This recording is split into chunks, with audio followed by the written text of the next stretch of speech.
নমস্কার, সবাইকে স্বাগত জানিয়ে আরো একটি নতুন এপিসোড শুরু করছি আমরা হেলথলাইনের। বেসিক্যালি আমরা হেলথলাইনে নানা বিষয় নিয়ে যেমন কথা বলি, কারণ প্রত্যেকটি জিনিস কিন্তু আমাদের শরীরের নানা রকম রোগ ব্যাধির সাথে অঙ্গাঙ্গিভাবে জুড়ে আছে। আবার কিছু কিছু সময় কিছু ভেগ সিমটমস থাকে, মানে আমরা বুঝতেই পারি না, অথচ সেই লক্ষণগুলো আমরা দেখছি, শুধু শুধু চিন্তিত হয়ে পড়ছি, এমনও বেশ কিছু বিষয় থাকে।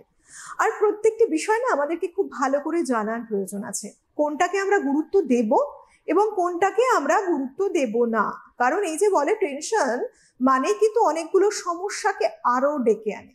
তাই শুধু শুধু টেনশন করা নয়, বরং আমরা সবাই যারা রয়েছি, মহিলা পুরুষ কিংবা বাচ্চা, প্রত্যেকটি মানুষ বয়স নির্বিশেষে নানা রকম রোগ ব্যাধির শিকার।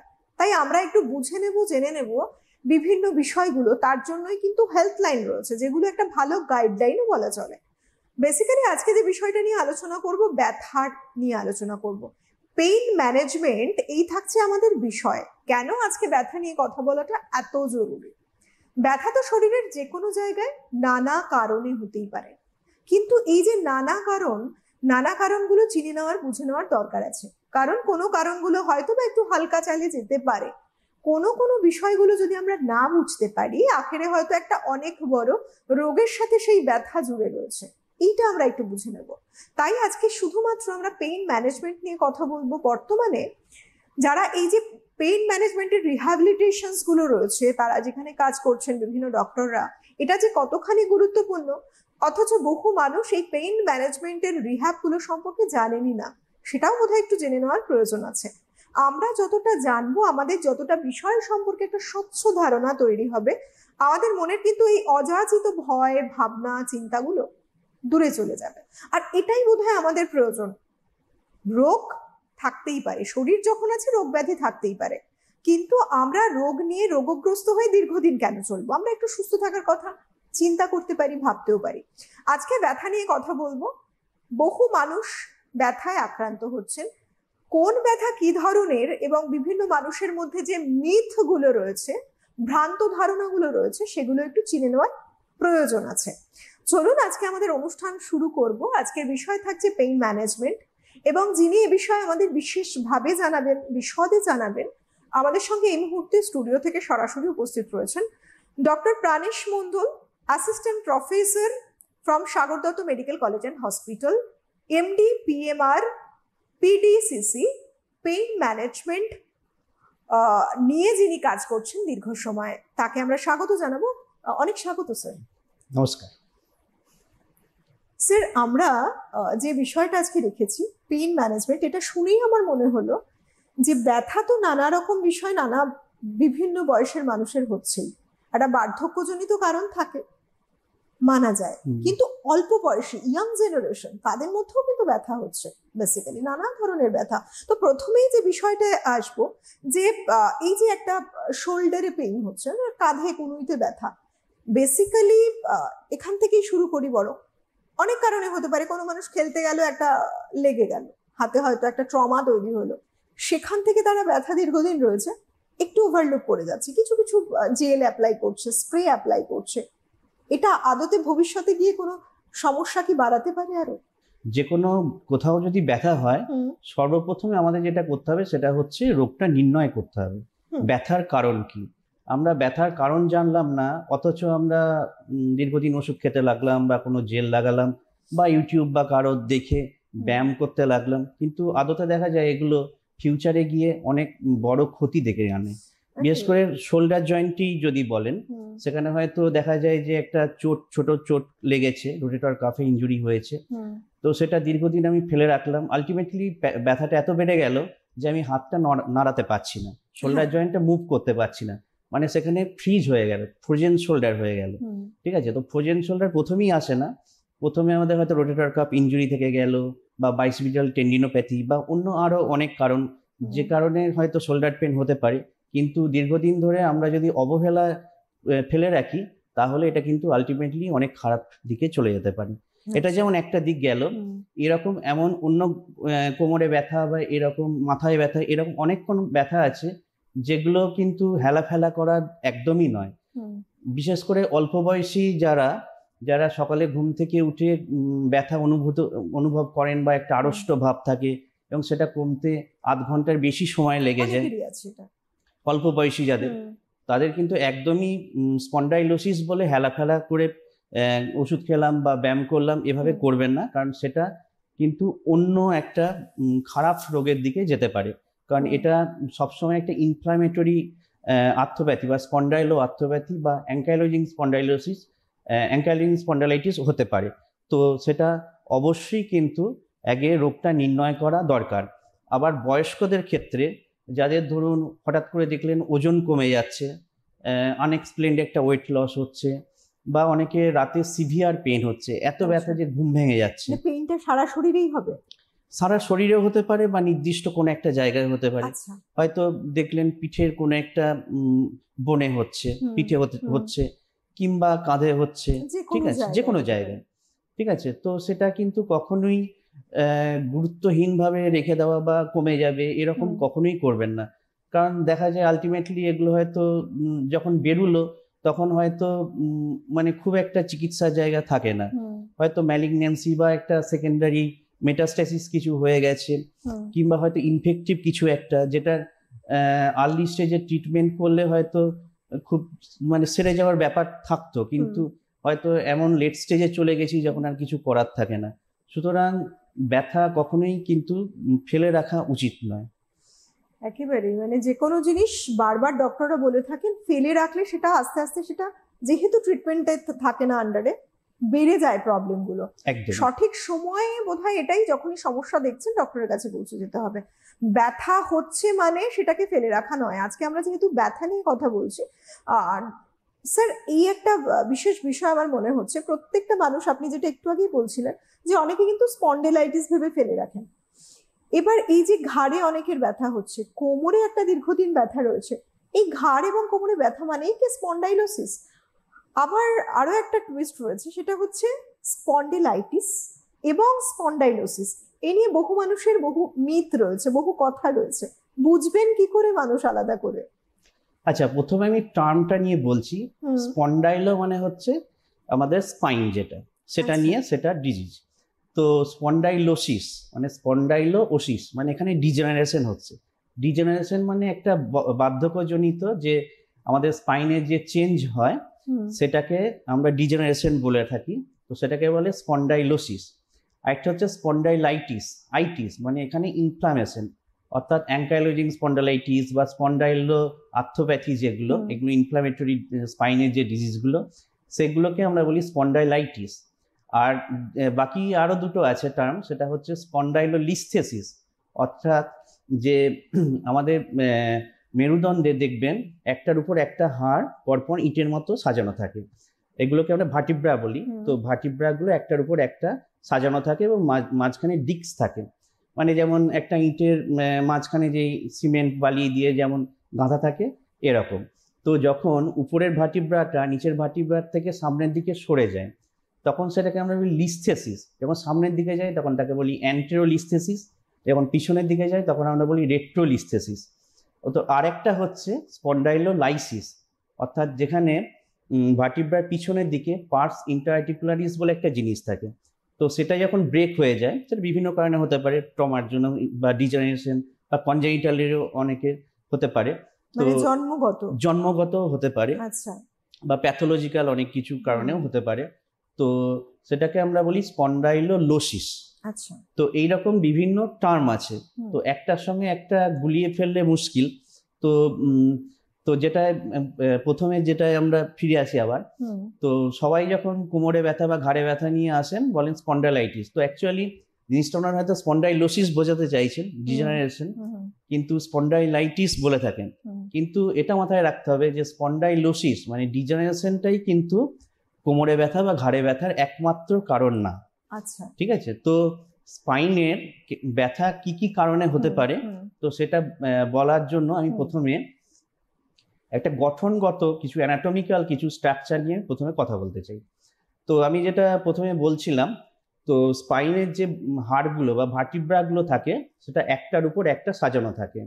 তো একদম কোমরের নিচে থেকে একদম আমাদের ঘাড় অবধি পুরো ভার্টিব্রাগুলো থাকে, এবং মাঝখানে যেগুলো থাকে সেগুলো হচ্ছে ডিস্ক, সামনের দিকে যেমন ডিস্কের সঙ্গে ভার্টিব্রাগুলো জুড়ে থাকে, সেরকম পিছনের দিকে বিভিন্ন আর্টিকুলার প্রসেস থাকে, মানে ছোট ছোট যদি ছবিতে দেখেন এরোপ্লেনে যেমন পা হয় এরকম পাগুলো একটার সঙ্গে একটা জুড়ে থাকে। তো এগুলোকে বলা হয় আর্টিকুলার প্রসেস, এবং সেগুলো যে জয়েন্টে জুড়ে থাকে সেটাকে বলা হয় ফ্যাসেট জয়েন্ট। তো ব্যাপার হচ্ছে আবার ভার্টিব্রাগুলো একটার সঙ্গে একটা যেমন ডিস্কের দ্বারা জুড়ে থাকছে উপরে নিচে, সেরকম সাইডেও লিগামেন্ট থাকে এবং তাদের পাশে মাসেল থাকে, প্যারাস্পাইনাল মাসেল যেগুলো। তো এরকম বিভিন্ন স্ট্রাকচার আছে, এবং ভার্টিব্রার পিছনে যেটা গোল মতো যে ছিদ্র থাকে, মানে একদম ঘাট থেকে পুরো কোমরের নিচে অবধি, সেটা দিয়ে আমাদের স্পাইনাল কর্ড উপর থেকে নিচে নেমে যায়, এবং তার মধ্যে স্পাইনাল কর্ডের বিভিন্ন আর্টারি বা ভেইন এগুলো তো থাকি।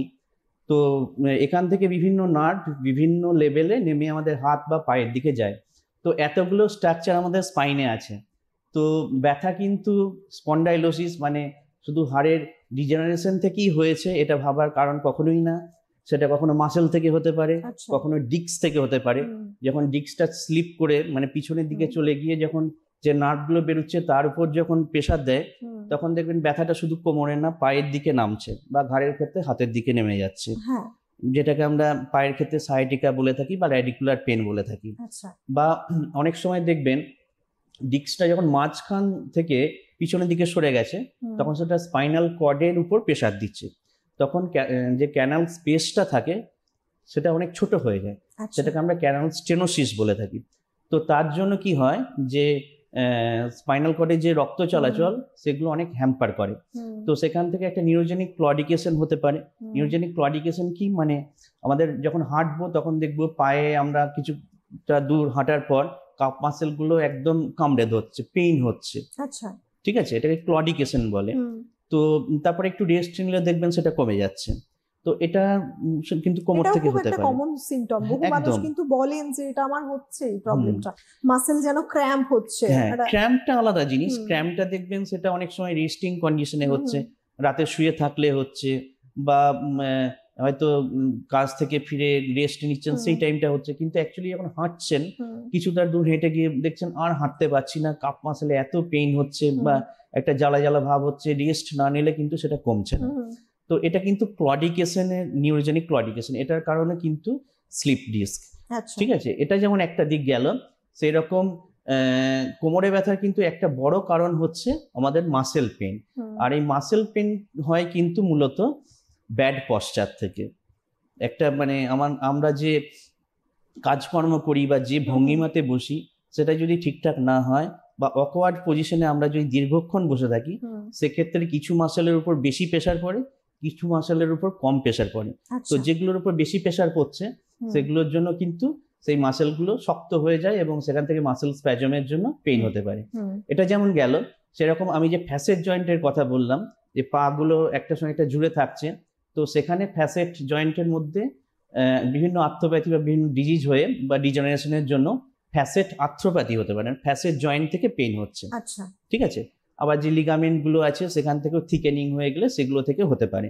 এটা যেমন হলো, সেরকম ট্রমা বা ইনফ্লামেশন বা ইনফেকশন, ঠিক আছে, টিউবারকুলার হতে পারে বা ব্যাকটেরিয়াল ইনফেকশন হতে পারে, কিংবা ধরুন কোনো ক্যান্সার অনেক সময় স্পাইনে ছড়িয়ে যায়, মেটাস্ট্যাসিস হয়, তো এগুলো থেকেও পেইন হতে পারে। সুতরাং কোমরে ব্যথা মানেই কিন্তু শুধু স্পন্ডাইলোসিস না, খুব মানে খারাপ জিনিসও হতে পারে, এমনকি খুব ছোটখাটো জিনিসও হতে পারে। সুতরাং রোগ নির্ণয়টাই কিন্তু প্রাথমিক ধাপ ব্যথার চিকিৎসার ক্ষেত্রে। আচ্ছা, এই ক্ষেত্রে বলবো যে এতগুলো কারণ আপনি বললেন যে এই এতগুলো কারণ থাকতে পারে ব্যথার পেছনে, এক্সরে করা এটা খুব একটা কমন, মানুষ বলে থাকেন যে এক্সরের মাধ্যমে কি সবগুলো ধরা পড়া সম্ভব? নিশ্চয়ই নয়। এক্সরে করে আমরা কি দেখবো? এক্সরেতে মেইনলি আমরা বোনটা ভালো বুঝতে পারি, বনি যদি কোনো চেঞ্জ থাকে সেটা বুঝতে পারবো, যদি ডিজেনারেশন থাকে বা ফ্র্যাকচার থাকে সেটা ভালো বুঝতে পারবো। আরেকটা যেটা বোঝা যায় সেটা হচ্ছে যদি দুটো ভার্টিব্রার মাঝখানে স্পেসটা কমে যায়, তাহলে বুঝতে হবে সেখানে আমাদের ডিস্ক সরে গেছে, ডিস্কটা স্লিপ ডিস্ক হয়ে আছে। তো ডিস্ক স্পেস কমে গেলে আমরা সেখানে বলতে পারি যে স্লিপ ডিস্ক হয়ে আছে। কিংবা ধরুন আরেকটা যেটা বোঝা যায় সেটা হচ্ছে যদি স্যাক্রোইলিয়ার যে জয়েন্ট আছে সেখানে যদি ইনফ্লামেশন হয়, স্যাক্রোআইলাইটিস হয়, সেটা আর্লি স্টেজে খুব ভালো বোঝা না গেলেও লেট স্টেজে কিন্তু আমরা বুঝতে পারি। তো এইরকম কিছু কিছু ব্যাপার থাকে, বা স্পন্ডাইলোলিস্থেসিস যেগুলো বললাম, স্পন্ডাইলোলাইসিস, তো এগুলো যদি থাকে এগুলো আমরা এক্সের দ্বারা বুঝতে পারি। আচ্ছা, আর বাকি কিছু কিছু সমস্যা বাকি দেখুন সফট টিস্যুর ক্ষেত্রে কিন্তু যদি গোল্ড স্ট্যান্ডার্ড ইমেজিং বলে সেটা হচ্ছে এমআরআই, মানে স্লিপ ডিস্ক বা কোথাও নার্ভ যদি কম্প্রেসড হয়ে থাকে, বা ক্যানাল ডায়ামিটার, বা কোথাও লিগামেন্ট থিকেনিং কিছু আছে নাকি, এগুলো বোঝার জন্য কিন্তু আইডিয়াল হচ্ছে এমআরআই। আবার সিটি স্ক্যানে কিন্তু বোনটা ভালো দেখা যায়।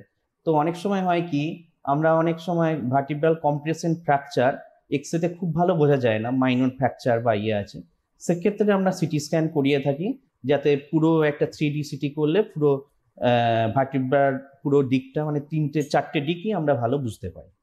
এই যে কোমরে ব্যথার ক্ষেত্রে একটা সময় মানুষ দেখা যাচ্ছে প্রথমে অতটা গুরুত্ব দিচ্ছেন না, যে ঠিক আছে কোমরটা তো নিয়ে কোনোভাবে চলছেন, টুকটাক কিছু পদ্ধতি অ্যাপ্লাই করছেন, মেডিসিন খাচ্ছেন, স্প্রে ব্যবহার করছেন, জেল লাগাচ্ছেন, বাজার চলতি নানা কিছু কিন্তু রয়েছে যেগুলো মানুষ অ্যাপ্লাই করছেন। কিন্তু কোন সময় বুঝতে হবে মানুষকে যে না, এটা কিন্তু একটা বিপদ সংকেত দিচ্ছে, এবার আর বসে থাকা নয়, বরং ফিজিশিয়ানের পরামর্শ নেওয়াটা ম্যান্ডেটরি।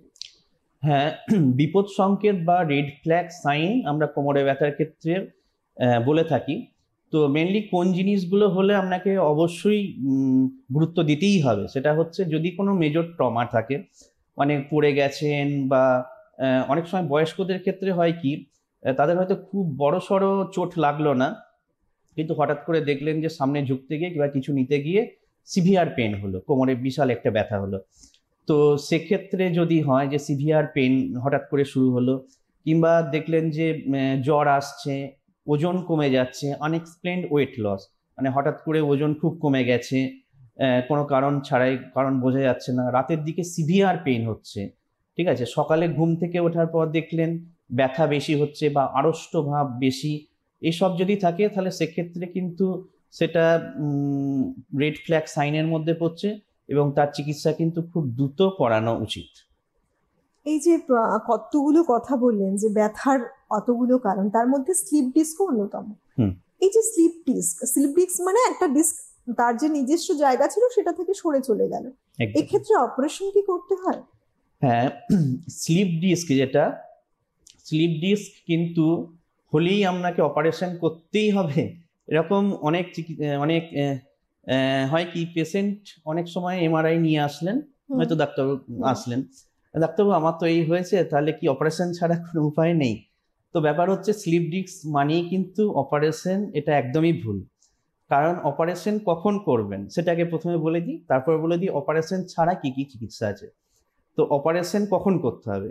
যদি দেখেন যে ডায়ামিটার খুব কমে গেছে, মানে ক্যানাল ডায়ামিটারটা খুব কমে গেছে, 50%-এর বেশি কমে গেছে, 6 মিলিমিটারের নিচে এপি ডায়ামিটার যদি চলে যায়, কিংবা যদি দেখা যায় যে মোটর বা সেন্সরি ডেফিসিট, যেটা মানে আমাদের পা বা হাতের পেশি হঠাৎ করে উইক হয়ে যাচ্ছে, দুর্বল হয়ে যাচ্ছে, ঠিক আছে, আপনি হাঁটতে পারছেন না বা হাতে কোনো কিছু ধরে রাখতে পারছেন না, এগুলো যদি খুব দ্রুত আকারে হয় সেক্ষেত্রে অপারেশনের একটা আছে। আর একটা হচ্ছে যদি আপনার ব্লাডার বাবেলে কোনো সমস্যা থাকে, মানে পেচ্ছাপ বা পায়খানা যদি আটকে যায়, প্রস্রাব পায়খানা আটকে গেলে, বা যদি ধরে রাখতে না পারেন হয়ে যায়, দুটোর ক্ষেত্রেই, সেক্ষেত্রে কিন্তু আপনাকে অপারেশনের দিকে যেতে হবে। আচ্ছা, এটা হলে কিন্তু করতেই হবে, ঠিক আছে। এছাড়া বাকি যে কারণ সেগুলো হচ্ছে আপনার নন সার্জিক্যাল বা কনজারভেটিভ যে ম্যানেজমেন্ট, সেগুলো করেও যদি আপনার স্লিপ ডিস্কের সমস্যা না মেটে, তাহলে একদম ফাইনাল সলিউশন যেটা একদম শেষে, তখন অপারেশনটা সাজেস্ট করা হয়। তো এই নন সার্জিক্যাল ব্যাপার কি কি আছে, অপারেশন ছাড়া কি কি করা যায়, যেগুলো আমাদের প্রথমে করা উচিত অপারেশনের আগে, সেগুলো আমি একটু বলে নিই। তো প্রথমে হচ্ছে রোগ নির্ণয়, প্রথম ব্যথার চিকিৎসার প্রথম ধাপ আমি সবসময় বলি রোগ নির্ণয় হয়ে গেল, তারপরে কি করতে হবে, তারপরে হচ্ছে কিছু মেডিসিন, কিছু ব্যায়াম এবং কিছু নিয়ম কানুন, আপনি কি করবেন কি করবেন না, আপনার কাজ করার সময় বসার ভঙ্গিমা কি হবে, আপনার হাতের ক্ষেত্রে হাত বা পা বা পিঠের পজিশন কেমন হবে, এগুলো যেমন একটা দিক দেখতে হয়। এগুলো করার পরও যদি আপনার ব্যথা না কমে, সেক্ষেত্রে তখন পরের লেভেলে যেতে হয়, তখন বিভিন্ন ফিজিওথেরাপি করা হয়, মানে বিভিন্ন মেশিনের সাহায্যে ইলেকট্রোথেরাপি বা ডিপ হিট মোডালিটি এগুলো দিয়ে ব্যথা কমানোর চেষ্টা করা হয়। তাতেও যদি রিলিফ না হয় সেক্ষেত্রে বিভিন্ন ইন্টারভেনশন বা মিনিমালি ইনভেসিভ পেইন প্রসিডিওর করা হয়। কি যেমন ধরুন কারো একটা স্লিপ ডিস্কের জন্য রেডিকুলার পেইন হচ্ছে, সেক্ষেত্রে আমরা কি করব, এপিডুরাল ব্লক করব, ট্রান্সফর্মিনাল বা কর্ডাল এপিডুরাল ব্লক করতে পারি। কারো যদি ফ্যাসেট আর্থ্রোপ্যাথি থাকে সেক্ষেত্রে ফ্যাসেট জয়েন্ট ব্লক অথবা ফ্যাসেট জয়েন্টে যে নার্ভ সাপ্লাই করে মিডিয়াল ব্রাঞ্চ সেটাকে আমরা ব্লক করতে পারি, অথবা দীর্ঘমেয়াদী চিকিৎসার জন্য আমরা রেডিও ফ্রিকোয়েন্সি অ্যাবলেশন অ্যাপ্লাই করতে পারি, অর্থাৎ রেডিও ফ্রিকোয়েন্সি অ্যাবলেশন করে আমরা ফ্যাসেটের যে নার্ভ সাপ্লাই আছে সেগুলোকে আমরা ডিনার্ভেট করে দিতে পারি। তো এগুলো যেমন একটা দিক গেল। এরকম আরও কিছু কিছু ক্ষেত্রে আছে, যেমন ধরুন যেখানে আপনার মাসেল পেন, মায়োফেসিয়াল পেন হচ্ছে, কোমরে ব্যথা অনেক সময় মাসেল থেকে হতে পারে, তো সেখানে বিভিন্ন নার্ভ ব্লক করা হয় বা বিভিন্ন ফাসাল প্লেনে ইনজেকশন দেওয়া হয়। তো এগুলো বিভিন্ন নন সার্জিক্যাল মেথড আছে, এগুলো করেও যদি আমরা রিলিফ না হয় সেক্ষেত্রে আমরা লাস্ট অপশন অপারেশন। আচ্ছা, অপারেশনটা একেবারে লাস্ট অপশন একদম। এবং মানুষকে প্যানিকড হওয়ার কোনো প্রয়োজন নেই। মানুষ কিন্তু অলরেডি যখন শুনছেন যে কোনো ডক্টর বললেন রিপোর্ট দেখে যে এটা স্লিপ ডিস্ক, চিন্তার ভাঁজ একেবারে কপালে, কি করবেন।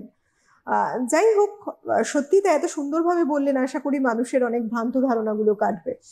এই যে ব্যথা নিয়ে যখন কথা হচ্ছে, আর একটা ভীষণ কমন একটা বিষয় থাকে, সেটা হচ্ছে মানুষ দেখছেন যে বেশ কিছুদিন ধরে একটা ঝিনঝিনে পায়ে ব্যথা হচ্ছে, এবং বা একটা শুধু ঝিনঝিনে ভাব রইলো, মানুষ প্রথমেই মাথায় এলো এটা সায়াটিকা নয় তো, পায়ের পেছন দিক থেকে ব্যথা মানেই সায়াটিকা নয় তো, এইরকম নানা রকম প্রশ্ন আসতে থাকে। তো মূলত জিনিসটা কি আমি একটু জানতে চাইবো। আচ্ছা, সায়াটিকা দেখুন একটা চলতি নাম, মানে কমন টার্ম আমরা অনেক সময় ইউজ করে থাকি। অ্যাকচুয়ালি সায়াটিকাটা এসছে সায়াটিক নার্ভ থেকে। তো সায়াটিক নার্ভটা কিন্তু কোমর থেকে আমাদের পুরো পায়ের নিচে অবধি যাচ্ছে, মানে হাঁটুর উপরে ওটা দুটো ভাগ হয়ে যায় দুটো নার্ভে, তারপরে একটা নার্ভ সামনে দিয়ে যায়, একটা পিছন দিয়ে আমাদের গোড়ালি অবধি যাচ্ছে। তো এই যে কোমর থেকে পুরো পায়ের দিকে নামছে, অ্যাকচুয়ালি এটা আমাদের মেডিকেল টার্মে বলি রেডিকুলার পেইন বা রেডিকুলোপ্যাথি। তো সেটাকে চলতি কথায় সায়াটিকা বলা হয়, কিন্তু সবসময় যে সেটাই পায়ে ঝিনঝিন করলে সেটাই যে সায়াটিকার জন্যই হচ্ছে এটা কিন্তু নয়, বা সবসময় রেডিকুলার পেনের জন্যই হচ্ছে সেটা কিন্তু নয়। রেডিকুলার পেন মানে অ্যাকচুয়ালি সেটা যখন রেডিকেল অর্থাৎ যে রুটগুলো আছে, নার্ভের যে রুটগুলো স্পাইন থেকে, স্পাইনাল কর্ড থেকে জাস্ট বেরিয়ে যে রুটগুলো থাকে, তখন যেগুলো কম্প্রেসড হয় তখন আমাদের যে পেইনটা হয় সেটাকে বলি রেডিকুলার পেন বা রেডিকুলোপ্যাথি। কিন্তু তারপরেও যদি সায়াটিক নার্ভে ইন্টারাপ্টমেন্ট হয়, যেমন পাইরিফর্মি সিনড্রোম যেমন একটা কারণ, তো তখনও কিন্তু ব্যথা অনেকটা সেরকমই হয়, বাটক থেকে থাইয়ের দিকে নামে, কিন্তু সেটা রেডিকুলোপ্যাথি বা রেডিকুলার পেনের জন্য কিন্তু নয়, সেটা পাইরিফর্মি সিনড্রোম। এটা যেমন একটা দিক গেল। সেরকম যদি থাইয়ের সামনের দিকে ঝিনঝিন জ্বালা জ্বালা করে বা ব্যথা হয়, সেটা কিন্তু ল্যাটারাল ফিউমারাল কিউটিনিয়াস বলে একটা নার্ভ আছে, সেটা অনেক সময় এন্ট্রাপমেন্টের জন্য এটা হয়ে থাকে, যেটাকে আমরা মিরালজিয়া প্যারাস্থেটিকা বলি। এরকম যদি গোড়ালির দিকে পায়ে কোনো ঝিনঝিন বা জ্বালা জ্বালা হয়, সেখানে কিন্তু টার্সাল টানেল সিনড্রোমের জন্য অনেক সময় হয়ে থাকে, মানে ওখানে যে টিবিয়াল নার্ভটা, পোস্টিরিয়র টিবিয়াল নার্ভটা যেটা নামছে, সেটা যখন এন্ট্রাপমেন্ট হয় তখন কিন্তু পায়ের তলার দিকটা ঝিনঝিন করে, গোড়ালির কাছটা ঝিনঝিন করে। তো এরকম অনেক কারণে কিন্তু আমাদের পা ঝিনঝিন বা এগুলো হতে পারে। এছাড়াও প্রিফেরাল নিউরোপ্যাথি আছে বা এরকম অনেক কারণ আছে যেগুলোর জন্য কিন্তু আমাদের হাত পা ঝিনঝিন করতে পারে। একটা কথা প্রায়শই শোনা যায় যে পায়ের ব্যথার জন্য জুতো নাকি ভীষণ গুরুত্বপূর্ণ। এই যে পায়ের ব্যথা এবং জুতো, এর সাথে কোথায় মানে সত্যি কি কোনো লিঙ্ক রয়েছে? একদমই, কারণ আমাদের গোটা শরীরের যে ওয়েট সেটা কিন্তু দুই পা দিয়ে আমাদের পায়ের গোড়ালি এবং পায়ের পাতার উপর সেটা নিচের দিকে যাচ্ছে, তো পুরো শরীরের ভারটা কিন্তু আমাদের পায়ের পাতার উপর পড়ছে। তো সেটা যদি ওয়েটটা যদি ডিস্ট্রিবিউশনটা ঠিক মতো না হয়, মানে আমাদের পুরো পাতার উপর যদি ডিস্ট্রিবিউশনটা ইকুয়ালি না হয়, ধরুন জুতোটা এমন হলো যে হয়তো তার গোড়ালির উপর চাপটা বেশি পড়ছে, সেক্ষেত্রে কিন্তু গোড়ালির তলায় ব্যথা হতে পারে এবং প্ল্যান্টার ফাসাইটিস হতে পারে সেটা থেকে। ঠিক আছে। আবার যদি অনেক সময় দেখা যায় গোড়ালিটায় হয়তো একটু ওঠা আছে, কিন্তু সামনের দিকটা, পায়ের পাতার সামনের দিকটা ওয়েটটা বেশি পাচ্ছে, সেক্ষেত্রে কিন্তু মেটাটার্সালজিয়া হতে পারে। মানে মেটাটার্সাল যে বোনগুলো আছে সেখানটায় পেন হতে পারে। তো জুতো কিন্তু সবসময় ঠিক রাখা উচিত। তো জুতোর কারণে কিন্তু অনেক সময় ব্যথা যেমন হয়, সেজন্য অনেক ব্যথার চিকিৎসাতেও শু মডিফিকেশন হচ্ছে কিন্তু একটা খুব ইম্পর্টেন্ট মোডালিটিজ। কিরকম?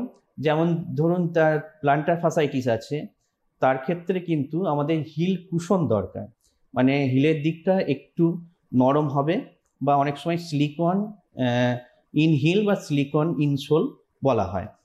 বা যদি কারো ফ্ল্যাট ফুট থাকে সেক্ষেত্রে কিন্তু আমাদের মিডিয়াল আর্থ সাপোর্ট দরকার।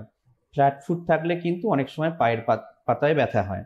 সেরকম যদি কারো মেটাটার্সালজিয়া থাকে সেক্ষেত্রে কিন্তু মেটাটার্সাল বার ইউজ করা হয়। এইরকম যদি কারো পাস দেখবেন অনেক সময় ক্যালকেনিও ভ্যারাস থেকে থাকে, বা কারো সামনের যে বুড়ো আঙুলটা সেটা হয়তো একটু বেঁকে গেছে, তো এইরকম অনেক কিছু থাকলে সেগুলো শু মডিফিকেশন কিন্তু ভাইটাল। এই যে ব্যথা, ব্যথা তো বিভিন্ন রকম হয়, বিভিন্ন জায়গায় ব্যথা হচ্ছে, মানুষ মনে করলেন পায়ের ব্যথা মানেই বাত, এরকম নানা রকম কথা কিন্তু রয়েছে। কিন্তু মোট কথা, ব্যথা নিয়ে বিভিন্ন মানুষ যেভাবে ব্যথাটা তাদের মধ্যে ছড়াচ্ছে, যেভাবে চিন্তিত হচ্ছেন মানুষ ব্যথাজনিত সমস্যায়, ডক্টর সেক্ষেত্রে ব্যথা থেকে দূরে থাকতে কি কি পরামর্শ দেবেন আপনি? এটা খুব প্রয়োজন, মানুষের ব্যথাটার ফিলিংসটা অন্তত দূরে থাক। একদমই। ব্যথায় অনেকেই ভোগেন এবং ধরেই নেন হয়তো ব্যথা থেকে মুক্তি কোনোদিনই পাওয়া যাবে না। কিন্তু কিছু পরামর্শ আমি দিচ্ছি যেগুলো দিয়ে নিশ্চয়ই ভালো থাকতে পারবেন। সেটা হচ্ছে যারা দীর্ঘদিন ধরে ব্যথায় ভুগছেন তাদের অবশ্যই কিছু ব্যায়াম দেখবেন ডাক্তারবাবুরা সাজেস্ট করেন, সেগুলো কিন্তু নিয়ম মতো করতে হবে এবং ঠিকঠাক করতে হবে। অনেকে হয়তো ব্যায়াম দেখেন কিন্তু ঠিকঠাক করেন না, বা ঠিক টাইম মতো করেন না, বা যতবার করতে বলা হয় ততবার করা হয় না। তো সেটা যেন একদমই না হয়, 1 নম্বর। 2 নম্বর হচ্ছে কিছু নিয়ম কানুন বলা হয়, মানে এই কাজটা করবেন না, বা এই কাজ করার সময় আপনার শরীরের পশ্চার কেমন থাকবে, মানে আপনি বসবেন কোন ভঙ্গিতে, আপনার হাঁটুর পজিশন কেমন থাকবে, হাতের পজিশন কেমন থাকবে, বা পিঠের পজিশন কেমন থাকবে, এগুলো ডাক্তারবাবুরা যেভাবে বলবেন সেগুলো যেন অবশ্যই মেনে চলা হয়। এবং আরেকটা ব্যাপার হচ্ছে, ব্যথা হলেই আমি দোকান থেকে ওষুধ কিনে খেয়ে নিলাম, কদিন কমলো আবার, এইগুলো যেন একদমই না করা হয়। এবং ব্যথা হলে সবসময়ই একজন চিকিৎসকের কাছে যান যিনি ব্যথা নিয়ে চিকিৎসা করে থাকেন, এবং তার পরামর্শ মতো পরীক্ষা নিরীক্ষা এবং ওষুধ খান। এবং তার সঙ্গে কিছু কিছু জীবনশৈলী বা কিছু কিছু নিয়মকানুন মানতে হবে, যেমন নিয়মিত জল পানটা যেমন একটা দরকার 3 থেকে 4 লিটার, সেরকম সাফিসিয়েন্ট ঘুম, মানে মিনিমাম 6-7 ঘন্টা ঘুমটা অবশ্যই দরকার। এবং তার সঙ্গে পরিমিত আহার, এই পার্টগুলো কিন্তু অবশ্যই মেনে চলতে হবে। একেবারেই তাই। আজকে আমার মনে হয় আমাদের ডক্টর যে পরামর্শগুলো দিলেন প্রচুর বেনিফিশিয়াল হবে মানুষের জন্য। বহু মানুষ ওপারে রয়েছেন যারা যারা মনে করছেন যে আপনাদের নিজেদেরকে ভালো রাখতে হবে, তার জন্য অবশ্যই প্রত্যেকদিন বিকেল ঠিক 5:30টায় দেখতে থাকুন হেল্পলাইন।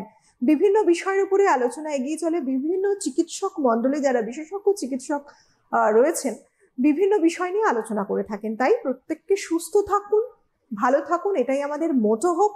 আর দেখতে থাকুন ঠিক বিকেল 5:30টায় প্রতিদিন হেল্পলাইন। আজকের মতো এই পর্যন্তই। অনেক ধন্যবাদ ডক্টর আপনাকে, ধন্যবাদ আপনাদের সবাইকে, নমস্কার।